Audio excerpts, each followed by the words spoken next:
üks väike värdjas päkapikk, kes oli pikkuid tuletik, käis aknalaual situmas, mu mutile läks kittuma, et mina tegin aknalaua täis ja tema ainult sussistudil käis.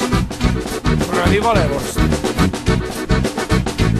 Ma pikalt mõtlema ei hakanud, kumb oli aknalaual kakand, ostsin roti lõksu ja panin lõksu plõksuma, käis öösel ilgel litakas, jäi lõksu plõkstis sitakas.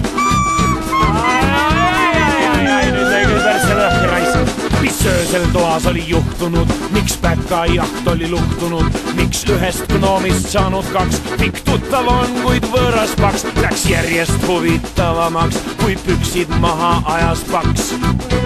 Mitte muhvi käis vaadanud, mis toimub. Paks ütleb, siit jagub kahele, mul kargas peeru vahele ja hüppelt umbes poolel teel. Ta hüüdis pikk, kutsu sõpru veel, see jutt lõi hamba verele, kogu päkapikku perele. Ja siis küsis pikk päkapikk minu käest nagu muuses. Hei mees, äkki tuled kolmandaks, saaks rivi teha pikemaks. No kuule jäme lilliputt ja sina kõrend pikem kutt, tee ülvest mölast koppon ees, kohe teen, et perses vesi kee. Muusika!